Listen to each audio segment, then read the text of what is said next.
curso se propone ser un espacio para la discusión, el intercambio de experiencias y la difusión de herramientas. A quienes estuvieron en el primer encuentro, yo les contaba, y ahora lo vamos a ver de nuevo igual, que todo el material que es la fuente de este curso, está disponible en la página de la asociación. Es toda una serie de manuales muy completos y muy interesantes que les sugiero que se descarguen. Son muchos como para compartirlos en el grupo, son muchos PDF, pero bueno, pueden ir descargando en función de los intereses puntuales que tengan. Eh, Ahí vamos a ver un poco de qué se tratan. Acá están los objetivos. En el primer encuentro, bueno, acá esto de que tienen el enlace de la asociación del cual pueden descargar esos manuales. El primer encuentro estuvimos viendo un marco general de algunos de los que llamamos los desafíos sociales de la ELA, y en este encuentro puntualmente vamos a hablar de lo que es el entorno afectivo familiar. Vamos a dar algunas recomendaciones de lo que tiene que ver con los menores también en la casa, los niños, niñas, adolescentes, los jóvenes bueno, y los cuidadores, así que, y bueno, y los vínculos también de pareja, pensar en estas distintas circunstancias que se ven afectadas y modificadas por el impacto de la enfermedad. Y el encuentro que viene, que hay una modificación de fecha, por eso quería decirlo, es el 16 de noviembre, jueves 16 de noviembre, también a las 18 horas, y el tema que se va a tratar es el de decisiones anticipadas. Bien. Yo les decía que, bueno, esto es como una captura de pantalla de lo que es la página de la asociación cuando ustedes ingresan, no sé si han ingresado alguna vez, seguramente, pero bueno, ahí hacen clic donde dice la ELA y van a ver que hay un ítem que es guías de ayuda. Si ustedes hacen clic en guías de ayuda, hay se despliega toda la cantidad de manuales que les digo que son súper interesantes, algunos son más largos que otros, pero bueno, son muy prácticos porque todos contienen sugerencias y tratan temáticas que quizás no nos las planteamos, pero igual están impactando en nuestras vidas. Entonces, bueno, esto lo digo como familiar de una persona con diagnóstico hace muchos años, 12 años, tiene de diagnóstico mi mamá. Me hubiera gustado conocer estos materiales antes, así que si ustedes pueden hacer, y leerlos, son realmente muy, muy útiles para esto, para poder plantearse situaciones, hacer un diagnóstico de la situación que se tiene en los distintos hogares, y buscar ayuda cuando es necesario. Así que bueno, esa es la sugerencia como para empezar, ¿no? Bien, entonces este segundo encuentro, como les decía, se titula La ELA y el entorno afectivo familiar. Sabemos que, bueno, el diagnóstico de una enfermedad de este tipo, que es una enfermedad crónica y que por ahora es una enfermedad definida como terminal, tiene una serie de impactos que hay que atender, ¿no? Que se considera que hay que atender. En las familias se dice, y esto es importante y lo vamos a recalcar a lo largo de los 3 encuentros, que cuando se habla de los afectados por la ELA, hablamos no solamente de las personas que tienen el diagnóstico, sino también de su entorno afectivo familiar, que igual es afectado por la ELA. Es inevitable esto. Entonces, bueno, requiere su atención.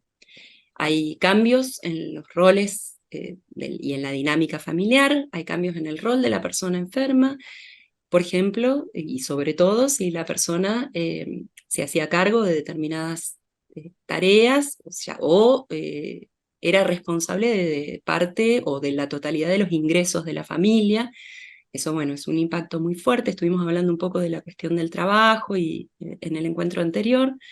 Pero bueno, también en los roles de maternos, por ejemplo, o paternos, o en los roles de cuidado, ¿no? Si la persona que tiene el diagnóstico se hacía cargo del cuidado de otros familiares, bueno, todo esto, a medida que la enfermedad va avanzando, se plantea, ¿no? Como una situación que empieza a cambiar y que por lo tanto requiere de nuevas dinámicas, nuevos vínculos y nuevos roles por parte de los familiares y de los amigos. Acá el impacto es heterogéneo según cada situación familiar previa. Hay cambios siempre en los roles de los familiares, pero bueno, en general, por lo que se ha visto en distintas investigaciones, hay un familiar que, digamos, toma la posta de lo que es el cuidado de la persona y la atención de la persona con diagnóstico, y eso hace que muchas veces esté sobrecargado o que tenga que, digamos, desatender otras cuestiones, ya sea roles previos que tenía como cuidado de otras personas o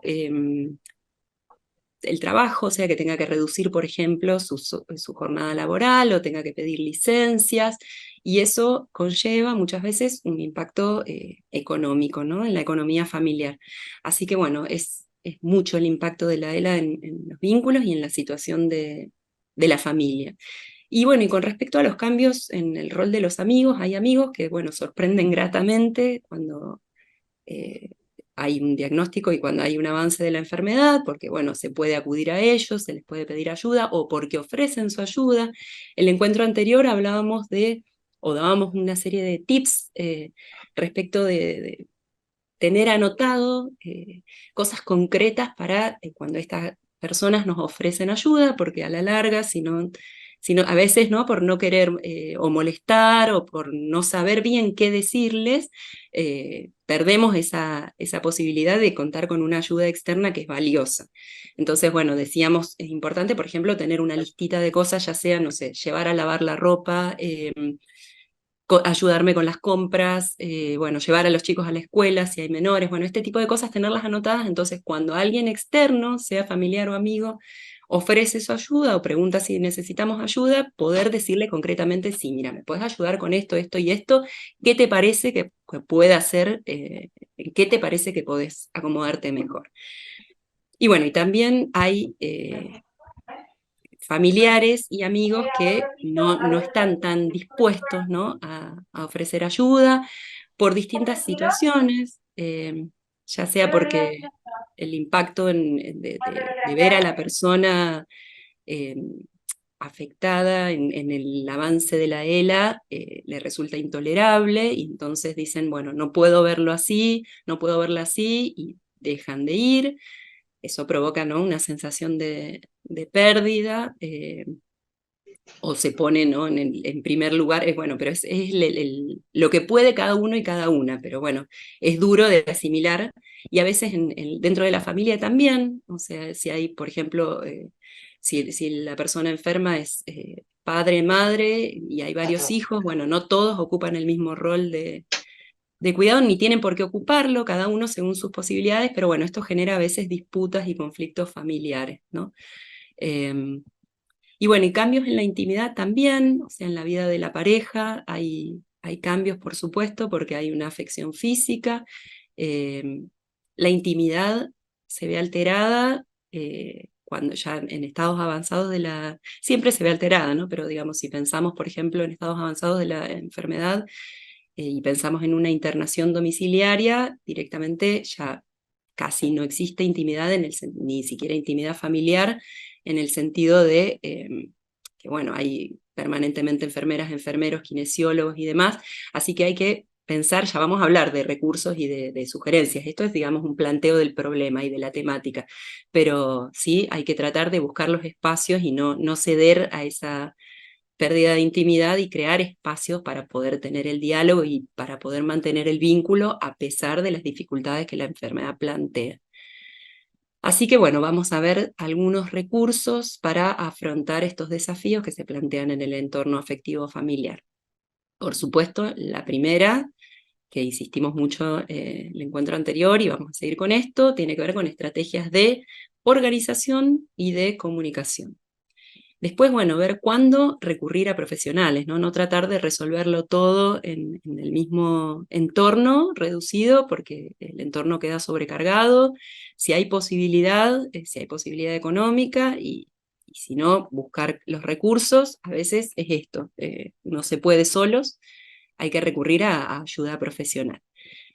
Es importante saber diagnosticar cuándo y cómo y a quiénes recurrir, ¿no? Un elemento importante en el caso de los cuidadores familiares es contar con la capacitación necesaria para saber cómo manipular, cómo acompañar, cómo ayudar, cómo tomar decisiones, no estar solos, ¿no?, en todo este proceso, buscar recursos. Hay recursos, hay un montón de recursos, hay 7, 8 manuales para cuidadores familiares que están disponibles en la página de la asociación. Les muy sugiero que los descarguen y los lean, porque acá hay un aspecto que es muy necesario atender, que es el del cuidado de los cuidadores. Bueno, decíamos la vez pasada que la metáfora es esta del el oxígeno en el avión, ¿no? Cuando dicen, las azafatas nos dicen, bueno, si usted viaja con menores, cuando están explicando el uso de las máscaras de oxígeno, dicen, si usted viaja con menores, colóquese la máscara antes de atenderlos. Bueno, acá lo mismo, para poder cuidar a otros es necesario tener oxígeno, literal, ¿no? Y metafóricamente también. Es necesario disponer de espacios, de cuidado, de registro de la propia necesidad, bueno, por el bien no solo propio, sino por el bien de la persona que queremos y que estamos cuidando, ¿no? Para poder seguir cuidando de la mejor manera. Y bueno, y por último vamos a ver algunos elementos para el manejo de temas difíciles relacionados con los duelos que plantea esta enfermedad. Acá pensando en la dinámica, a ver cómo minimizo acá esto. La dinámica de las familias, vamos a hablar bastante hoy de lo que tiene que ver con hablar sobre la ELA con los niños y con los jóvenes, ¿no? Pero hay muchas de las cosas que voy a decir que si bien están pensadas para niños y jóvenes, son muy aplicables también a los cuidadores cónyuges o hijos adultos, ¿no? Así que, bueno, lo pensamos en perspectiva amplia. Acá, bueno, habla de esto de la dificultad que es hablar del avance de la enfermedad, lo difícil que es hablar de las propias emociones con los menores, ¿no?, o con los hijos. Pero por otro lado, siempre la sugerencia es, bueno, no dejar que las cosas sucedan, ¿no? Intervenir activamente, ofreciendo la disponibilidad para la escucha y para el habla de todo lo difícil que va planteando la enfermedad, en torno a las cosas que se pierden, en torno a los miedos que se tienen.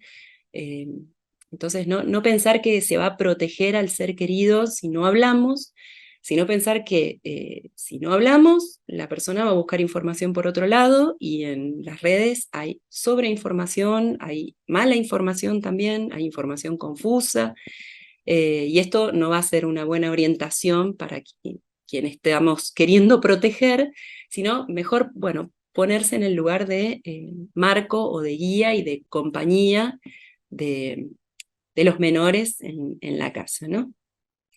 Esto que decía recién, de pensarla a ella como una afección de la familia, es así. Esto hay que entenderlo de esta manera, porque es la mejor forma de poder ponerse en el lugar de apoyo y de la toma de decisiones que va requiriendo la enfermedad. Bueno, acá esto, ¿no? Que la persona que tiene ELA merece recibir todo el apoyo que sea posible para ocuparse de la afección y hablar sobre esta con el niño o joven de la familia. O sea, que la persona que está con la enfermedad, en la medida que pueda comunicarse, pueda ir hablando con los jóvenes de la familia acerca de las distintas inquietudes que vayan surgiendo, que siempre van a ser diferentes en función de cada familia, por supuesto. O sea, en esto no se puede dar un manual de decir punto por punto de qué hablar, pero sí hay una serie de sugerencias que es importante destacar. Bueno, lo primero, la preparación para el diálogo, ¿no? Esto también algo decíamos la vez anterior. Esto, o sea, ¿cómo prepararse para el diálogo? Primero, no pretender tener todas las respuestas a todas las posibles preguntas que puedan surgir en un diálogo familiar, sino que es esto que decía recién, de mostrar la disponibilidad para hablar del tema. O sea, que no se convierta en un tabú, la cuestión de la enfermedad, la cuestión de las progresivas pérdidas que va planteando la enfermedad, porque plantea pérdidas de autonomía.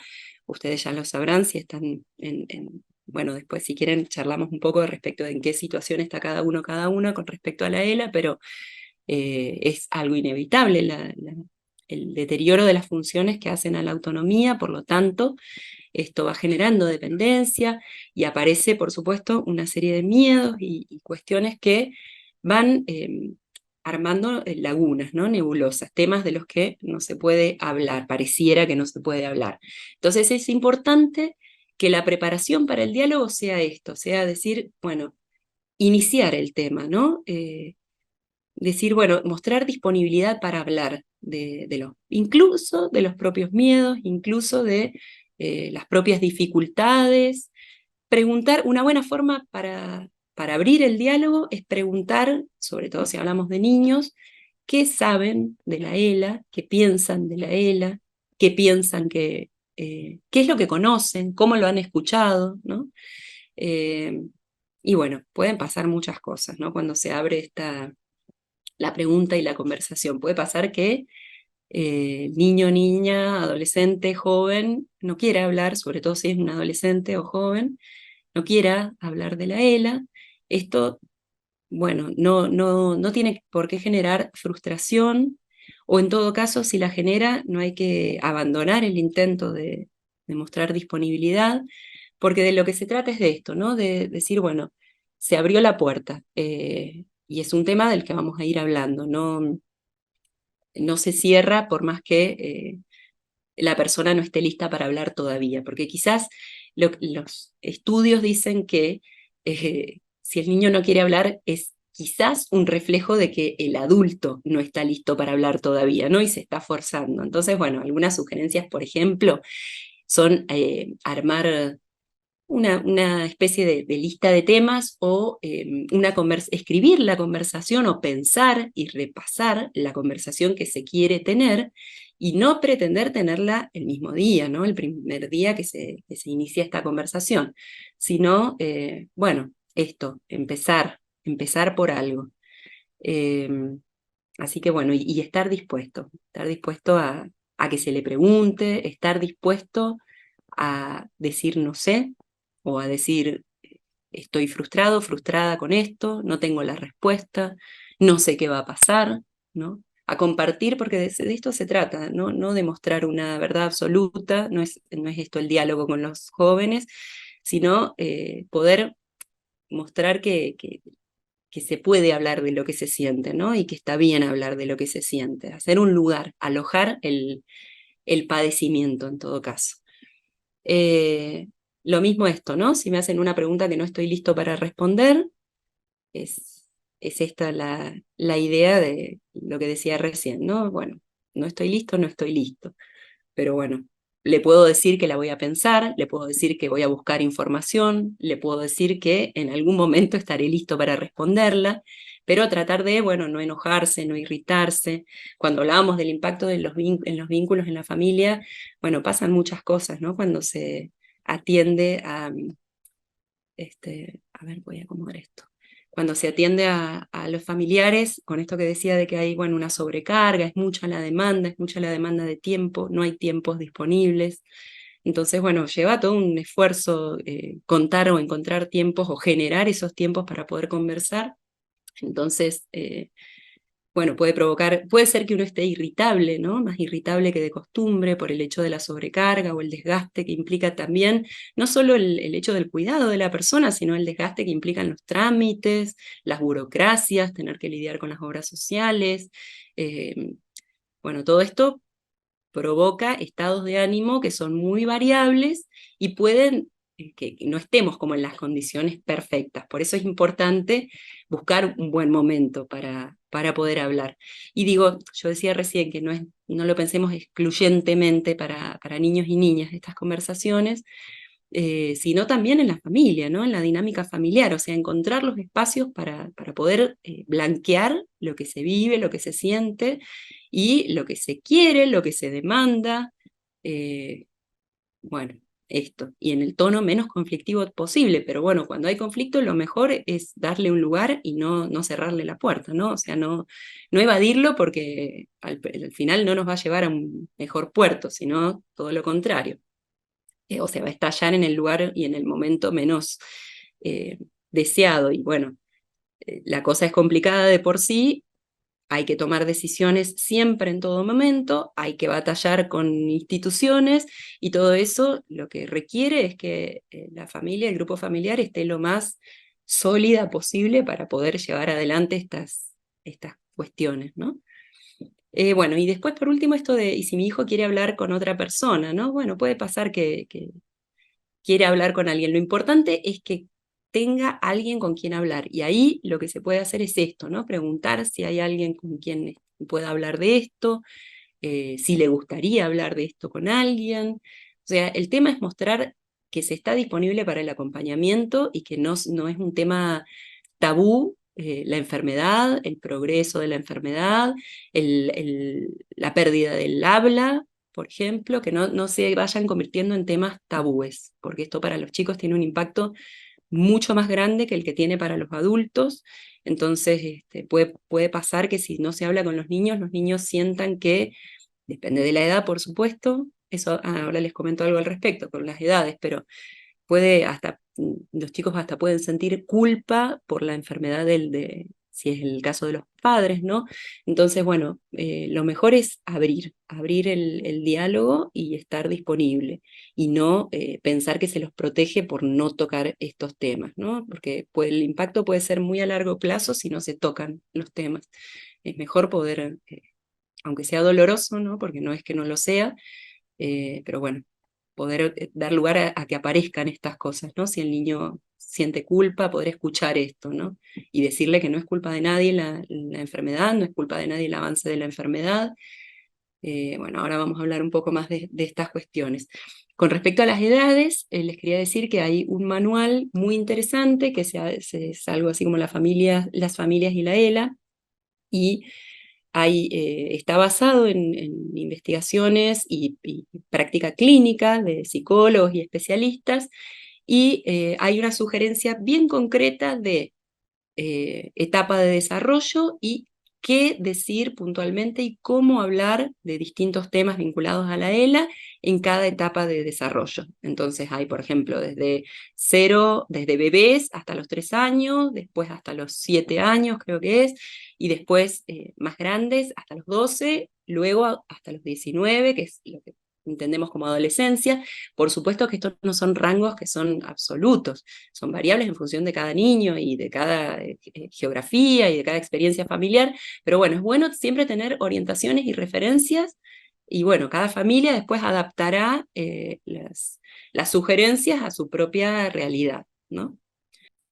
Bien, con respecto a lo que tiene que ver con los cuidados, o sea, cuando hablamos de cuidadores familiares, en general estamos pensando en adultos o en un adulto, que es el que se hace responsable de la situación, pero también en las familias o en las casas en donde hay menores, los menores en general van a ir tomando distintas tareas que quizás no son de cuidado directo, pero sí son responsabilidades que se suman a las responsabilidades previas que tenían. Esto, bueno, no tenemos datos de Argentina, pero en Estados Unidos se calcula que, o no sé de qué año serán los datos, pero se calcula que un tercio de la población infantil entendidos hasta los 19 años, asumen tareas de cuidado de familiares. Y es una población que queda invisibilizada cuando hablamos de los cuidadores y de la importancia que tiene atender las necesidades de los cuidadores. O sea, es importante atender las necesidades de los cuidadores adultos, pero también es importante pensar que si hay niños en la casa, no está mal que se hagan cargo de distintas tareas, y lo más probable es que sea necesario que los chicos, que los menores, ¿no? Quizás no son tan chicos, pero que los jóvenes o los menores tengan que asumir nuevas responsabilidades, porque la ELA demanda, ¿no? Demanda muchas cosas, como decíamos recién. Entonces, bueno, por más que sean cositas pequeñas, es probable que los niños vayan sumando estas responsabilidades en lo que es la dinámica familiar. Entonces decía, no es malo esto en sí mismo, pero si esto no se habla, si queda invisibilizado, si los niños no tienen un apoyo o una guía, esta situación puede tener un efecto negativo a largo plazo. Para todos los que participan, quiere decir, tanto para los niños que están asumiendo estas tareas en silencio, como para la persona que está cuidando o para la dinámica familiar. Entonces, bueno, es importante tener esto, un espacio de diálogos sobre los cuidados, que van desde preguntar qué cosas puede hacer, qué cosas quiere hacer, si necesita alguna orientación o ayuda para hacerlas. Por ejemplo, hay chicos que cuando hay alimentación por sonda se encargan de traer el alimento, conectarlo, depende de las edades, por supuesto, o si son más pequeños, puede ser simplemente hacer compañía, pero esa tarea de hacer compañía tiene una carga emocional. Entonces, por más que nos parezca que es muy mínimo, es importante tener un diálogo también sobre esto y prestar atención, sobre todo prestar atención. No naturalizarlo, sino atenderlo.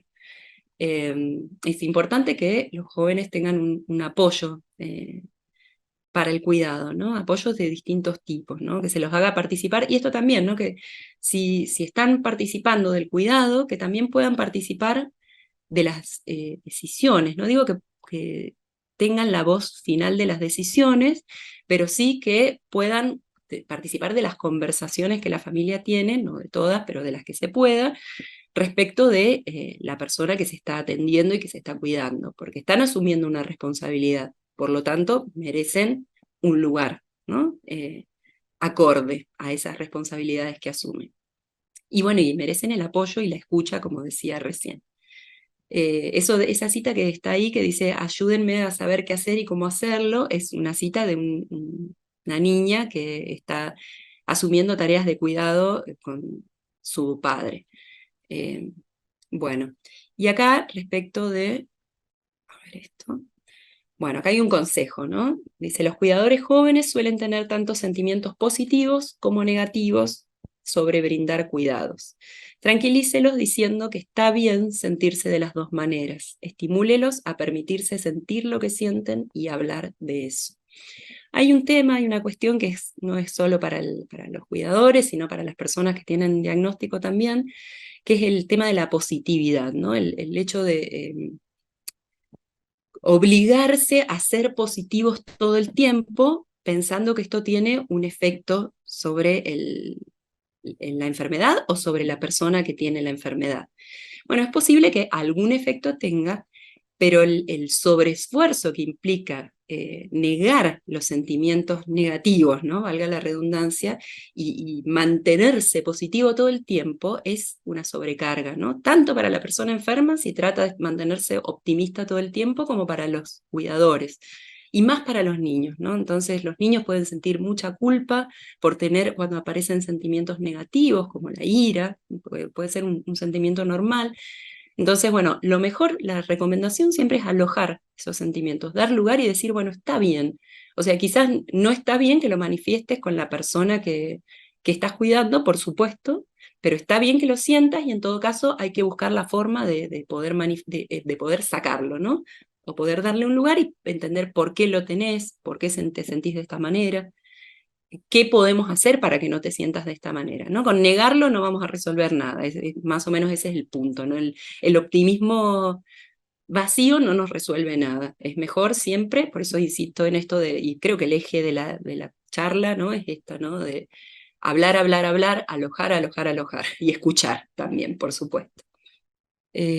Bien, bueno, y esto que decía recién, no puede haber un impacto a largo plazo en los cuidadores, si es que no se atiende la situación de cuidado y las consecuencias de la situación de cuidado.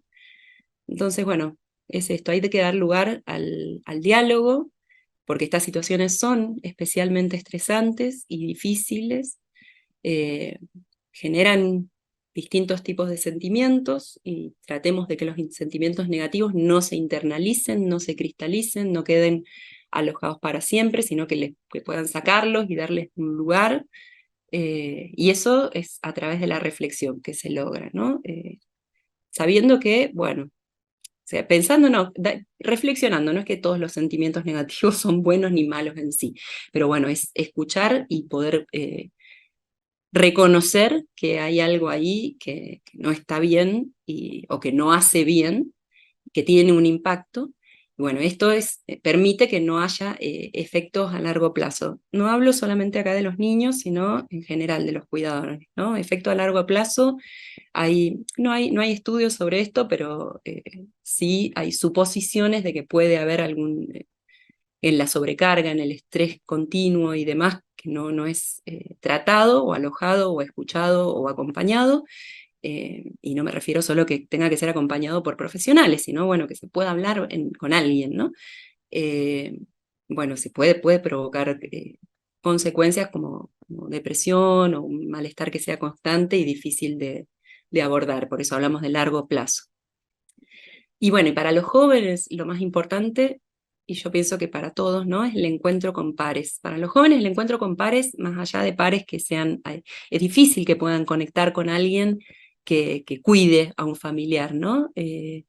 Entonces se sienten muy aislados, muy solitarios. Bueno, esto pasa también con los adultos, díganme si no es así, ¿no? Que de golpe uno se siente que no tiene con quién hablar de esta situación que está viviendo porque nadie lo va a entender. Ni siquiera hay veces que se puede explicar lo que se vive dentro del hogar porque es tan diferente a lo que se vive en una vida cotidiana sin la ELA bueno, esto puede provocar, ¿no? Aislamiento, sensación de soledad. Entonces es muy importante poder tener, sobre todo para los jóvenes que no tienen las mismas herramientas que tiene un adulto para poder enfrentar esta sensación de aislamiento, ¿no? Para los jóvenes poder tener encuentros con pares donde no hablen de la ELA, donde hablen de otra cosa también, ¿no? Que siga haciendo deportes, que siga haciendo, que no se aíslen, ¿no? Estar muy atentos a esto. Y para eso, bueno, tiene que haber red, red de sostén y de apoyo.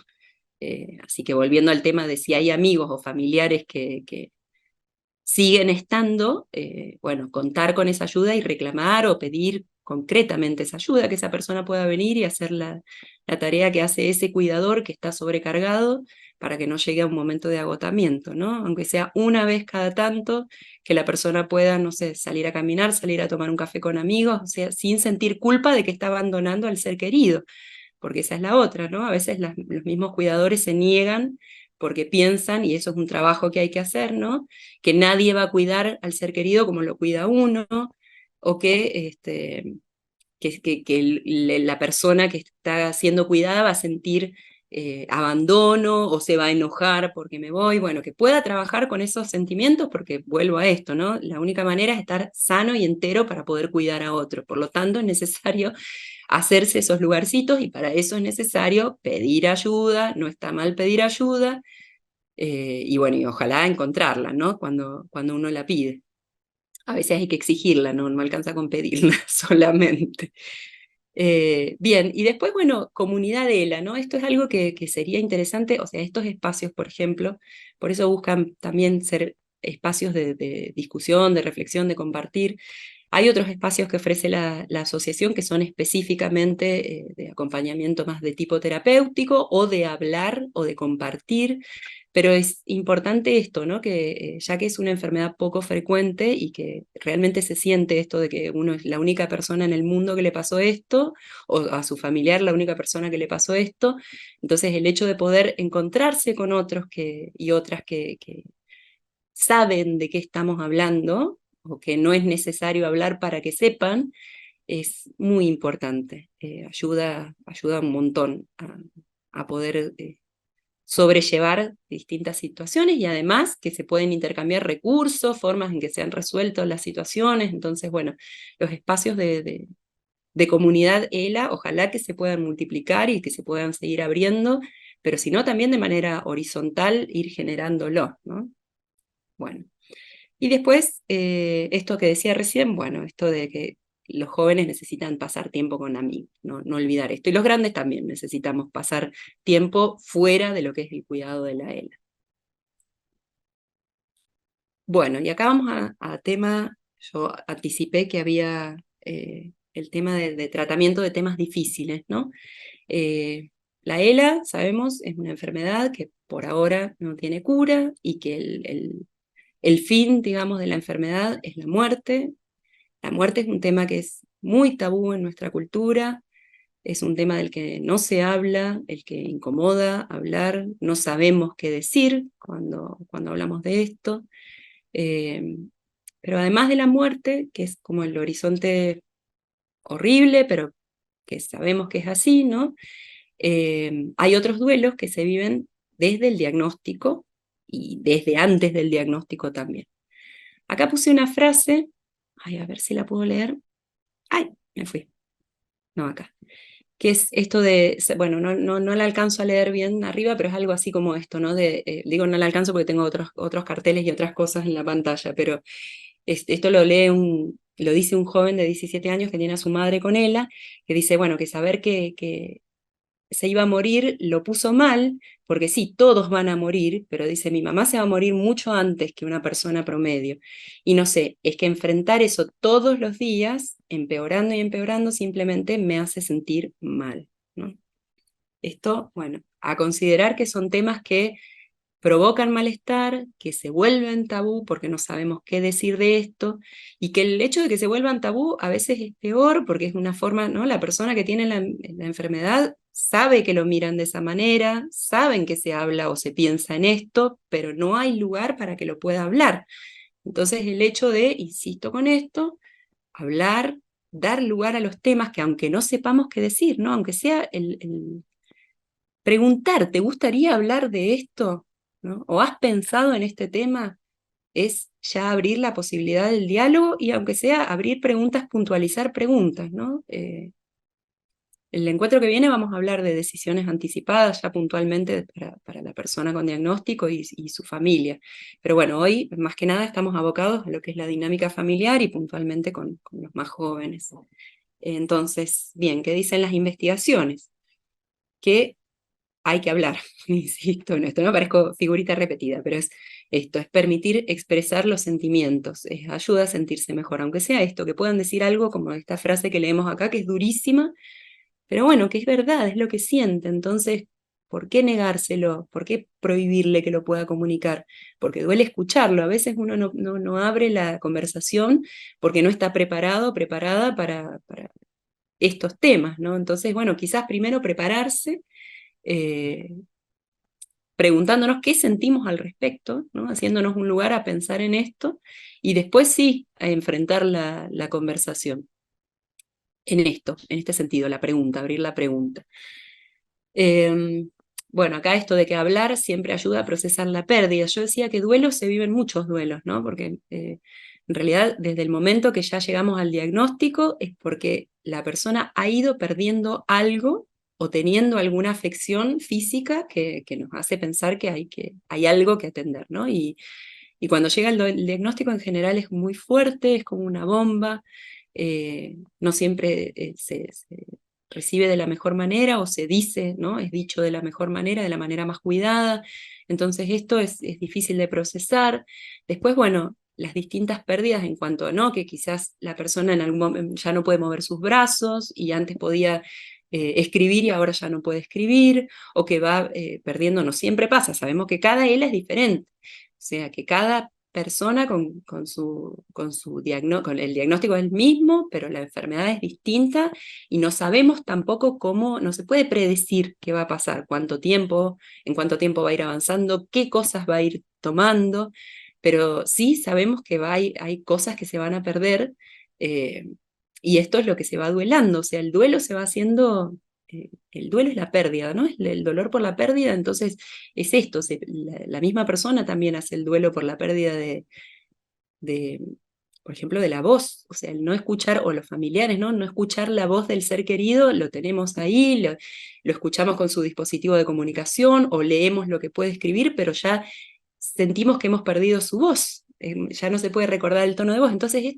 son duelos muy fuertes también que requieren un espacio, una atención y que llevan mucho tiempo, o sea, que no es que se resuelven con una conversación, pero que mejor poder darle el lugar a ser expresados, ¿no?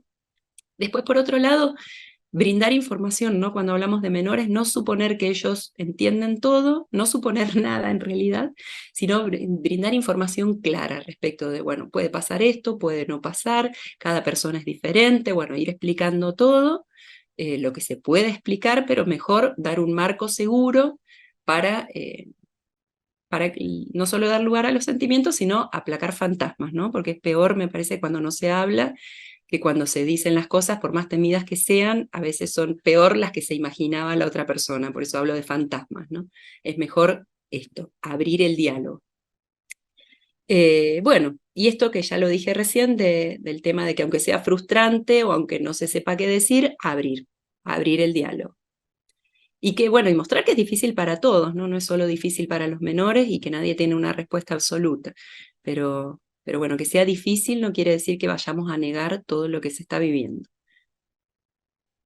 Cambios en la dinámica familiar. Vamos a pensar en algunos consejos ahora, para que no seas todo un golpe bajo de señalamiento de problemáticas bueno, que igual es necesario señalarlas, ¿no?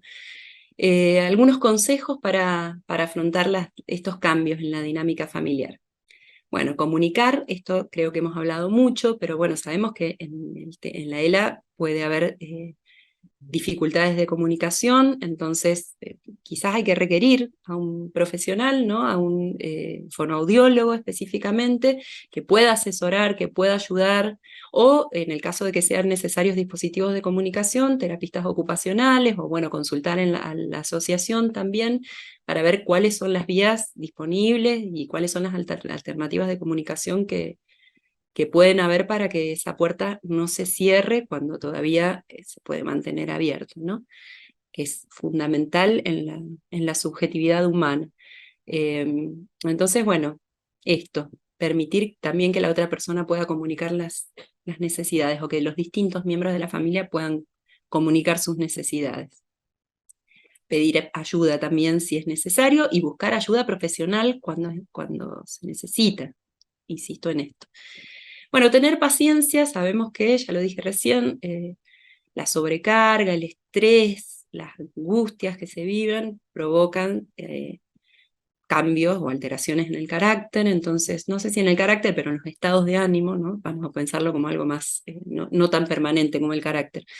Pero bueno, esta irritabilidad o la pérdida de la paciencia puede hacer que las personas nos volvamos más intolerantes. Entonces, bueno, esto es difícil de aplicar, pero hay que registrárselo como un mantra, ¿no? Que hay que tener paciencia, porque estos son procesos largos y de transición, o sea, de cambio de lo que la vida era, y ahora la vida va a ser otra cosa. Entonces, bueno, tener paciencia con esto, tenerlo claro y bueno, estar dispuesto a vivirlo lo mejor posible.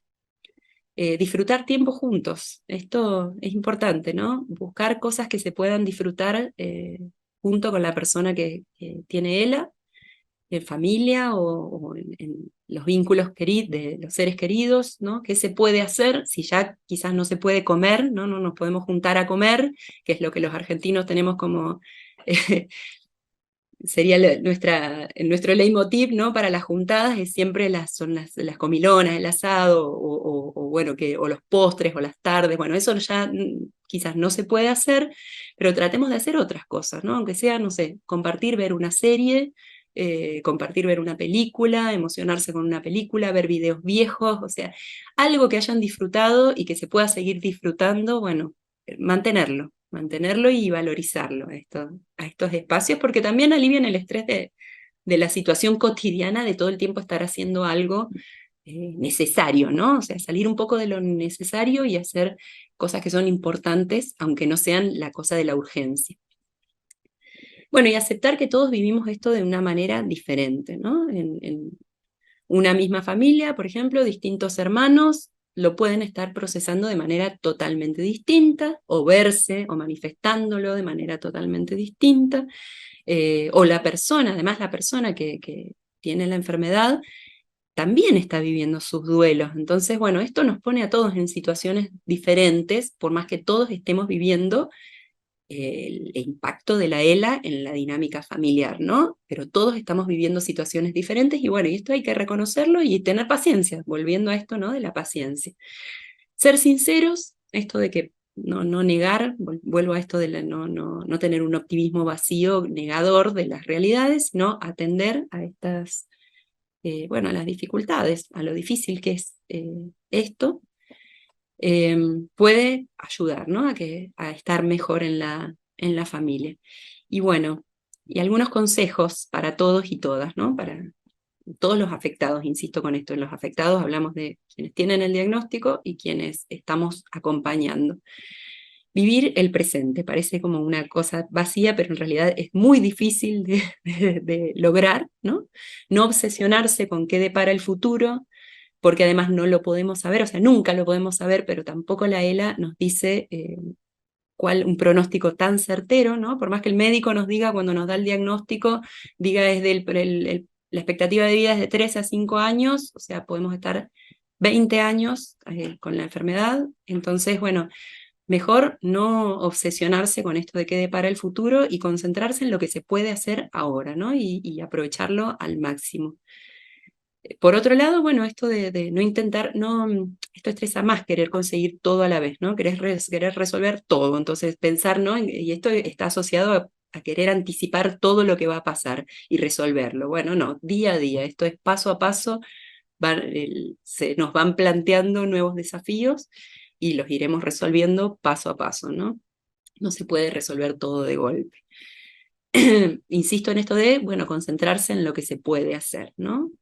No en lo que ya no se puede hacer, porque esto es el duelo, ¿no? La pérdida, eh, los duelos de lo que se ha perdido pueden ponernos en situaciones de angustia total que nos impidan disfrutar lo que todavía sí se puede hacer, ¿no? Por ejemplo, esto que decía, ¿no? Uy, ya no nos podemos juntar en las Navidades a comer, en las mesas grandes, es terrible, bueno, y vivir lamentándose por eso quizás nos hace perder de vista que, por ejemplo, la persona todavía puede hablar y quizás pueda seguir hablando siempre, entonces podemos escucharle y eso es muy valioso. Entonces, poder aprovechar eso, poder conversar, poder, como digo, acá dice, ¿no? Concéntrese en crear recuerdos positivos con la persona que vive con él. Esto me parece que es muy valioso, ¿no? Crear recuerdos positivos. Veamos eso, qué tenemos todavía y concentrémonos en valorizarlo y en poder compartir, ¿no? Compartir lo que se tiene. Y finalmente, una frase como para llevarnos, que es esto de vivir con ella requiere que usted piense en maneras de establecer rutinas nuevas y maneras nuevas de hacer cosas.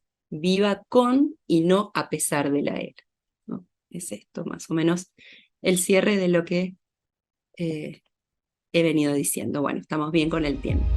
Bueno, muchas gracias por estar.